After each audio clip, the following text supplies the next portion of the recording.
आज डीएनए की शुरुआत हम उस खबर से करेंगे जिसके बारे में हमने आपको कल ही बता दिया था। दिल्ली से चंडीगढ़ पहुंचे पंजाब के पूर्व मुख्यमंत्री कैप्टन अमरिंदर सिंह ने यह साफ कर दिया कि वो बीजेपी ज्वाइन नहीं करेंगे। कल अमित शाह से उनकी मुलाकात के बाद इस तरह की राजनीतिक अटकलें थी कि वो बीजेपी में जा सकते हैं, लेकिन हमने आपको बताया था कि ऐसा नहीं होगा, क्योंकि असली रणनीति इससे कहीं आगे की है।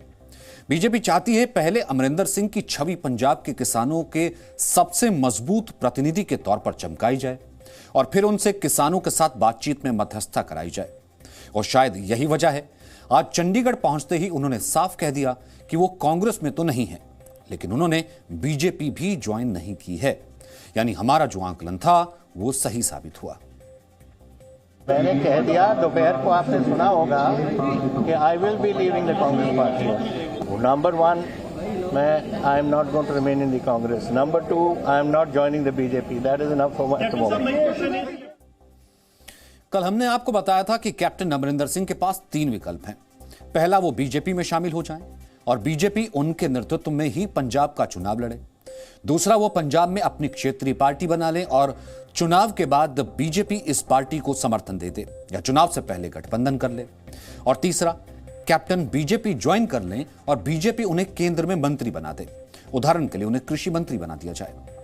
लेकिन अब पहला और तीसरा विकल्प खारिज हो गया है और इसकी पूरी संभावना है कि वो दूसरे विकल्प के तहत पंजाब में चुनाव से पहले अपनी क्षेत्रीय पार्टी बना सकते हैं और चुनाव के दौरान या बाद में बीजेपी इस पार्टी को समर्थन दे सकती है या गठबंधन कर सकती है।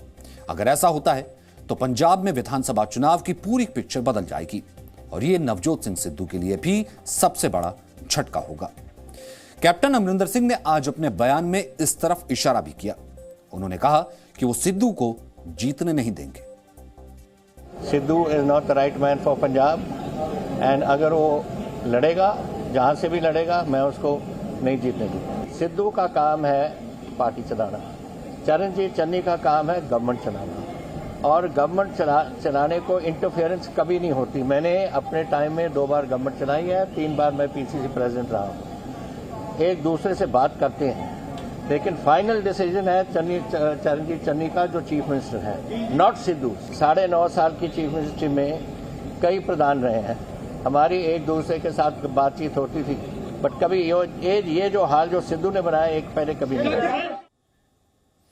कैप्टन अमरिंदर सिंह के बयान से साफ है कि सिद्धू के साथ उनका टकराव सिर्फ कांग्रेस छोड़ने तक नहीं है। दोनों नेताओं के बीच ये मैच आगे भी चलता रहेगा। इस खबर से जुड़ा एक और लेटेस्ट अपडेट यह है कि आज शाम नए मुख्यमंत्री चरणजीत सिंह और सिद्धू के बीच मुलाकात के बाद दोनों नेताओं ने सुलह कर ली है। यानी पहले सिद्धू नाराज हुए, उन्होंने उसूलों की बड़ी बड़ी बातें की, यह कहा कि वो पंजाब के लोगों के हितों पर कभी कोई समझौता नहीं करेंगे, लेकिन फिर चन्नी से मुलाकात के बाद उनकी ये सारी बातें हवा हो गई। हालांकि सिद्धू कई शर्तें मनवाकर सुलह करने के लिए तैयार हुए हैं। जैसे पंजाब में नए डीजीपी और एडवोकेट जनरल को अब बदला जा सकता है और नई नियुक्ति में कांग्रेस आलाकमान की भी सहमति ली जाएगी। यानी अब पंजाब सरकार के फैसले दिल्ली से लिए जाएंगे। इसके अलावा हमें पता चला है कि विवाद खत्म करने के लिए कांग्रेस की एक 3 सदस्यीय कमेटी बनेगी, जिसमें चन्नी, सिद्धू और हरीश रावत होंगे। इस कमेटी की हर हफ्ते बैठक होगी, जिसमें सभी बड़े मुद्दों पर आपसी सहमति से निर्णय लिए जाएंगे। यहां जो बात समझने की है वो ये कि सिद्धू ना तो मुख्यमंत्री हैं और ना ही सरकार का हिस्सा हैं, लेकिन इसके बावजूद सरकार के हर फैसले उनसे पूछ कर लिए जाएंगे। यानी पर्दे के पीछे की असली सरकार वो होंगे। इस पूरे सियासी घटनाक्रम पर गांधी परिवार चुप है और कांग्रेस के जो नेता उसकी आलोचना भी कर रहे हैं, उनका विरोध किया जा रहा है। कल कपिल सिब्बल ने गांधी परिवार के खिलाफ बोलने की जो हिम्मत दिखाई थी, उसके लिए उन्हें अपनी ही पार्टी कार्यकर्ताओं का विरोध झेलना पड़ा। इन लोगों ने कपिल सिब्बल के घर के बाहर प्रदर्शन किया और यह बता दिया कि कांग्रेस में गांधी परिवार के खिलाफ बोलना कितना बड़ा गुनाह है।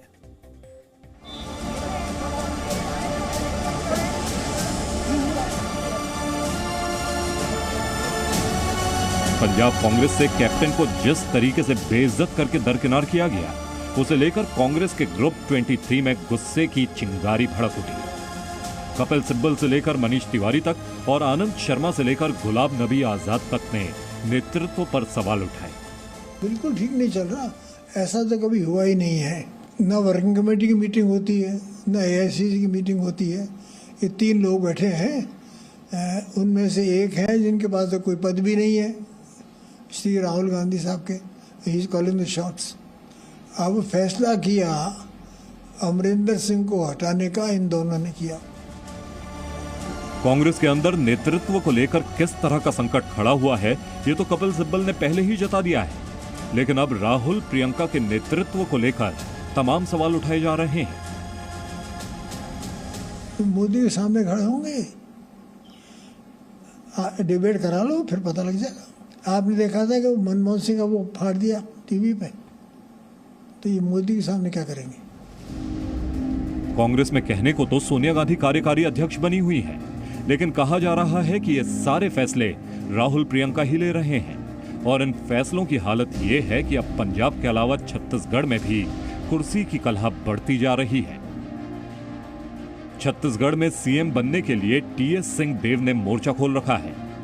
उधर सीएम भूपेश बघेल समर्थक 15 विधायक दिल्ली में डेरा डालकर बैठ गए हैं कि भूपेश बघेल को सीएम पद की कुर्सी से हटाया नहीं जाए। राहुल गांधी जी ने कभी कहा क्या कि 2.5 साल की बात हुई? कभी नहीं रहा। भूपेश बघेल जी ने कभी कहा क्या कि 2.5 साल की बातें हुई, 2.5 साल के लिए मुख्यमंत्री होना? कभी नहीं कहा। हमारे राज्य के प्रभारी आदरणीय पुनिया जी ने कभी कहा कि 2.5 साल की कोई बातें हुई है? कभी नहीं कहा। छत्तीसगढ़ में कामकाज छोड़ दिल्ली में डेरा डाले ये कांग्रेसी विधायक भले कुर्सी की लड़ाई से इनकार कर रहे हों, लेकिन खबर तो ऐसी ही है कि 2.5 साल तक भूपेश बघेल को बर्दाश्त करके बैठे टीएस सिंह देव अब सीएम पद पर अपना दावा ठोक रहे हैं। और अगर उनकी बात नहीं मानी गई तो छत्तीसगढ़ में भी कांग्रेस के 36 वाले आंकड़े देख सकते हैं। चंडीगढ़ से अमित भारद्वाज के साथ ब्यूरो रिपोर्ट, जी मीडिया। तो विवाद सुलझाने के लिए पंजाब में जो कमेटी बनाई गई है उसके 3 सदस्य होंगे, चरणजीत सिंह चन्नी, सिद्धू और हरीश चौधरी, ना कि हरीश रावत। कुल मिलाकर कहें तो पंजाब के पिच पर गांधी परिवार के लिए बैटिंग करना गलत साबित हुआ। गांधी परिवार समझ नहीं पाया कि इस पिच पर उछाल है और उनकी ही टीम के कुछ सदस्य उसे आउट करा सकते हैं। अब गांधी परिवार अगर यह साबित भी कर देता है कि उसने कैप्टन अमरिंदर सिंह के मामले में गलत फैसला नहीं लिया था, तब भी उसे पार्टी के ग्रुप 23 से संघर्ष करना होगा। ग्रुप 23 जो पार्टी में लिए जा रहे फैसलों पर खुलकर सवाल उठा रहा है।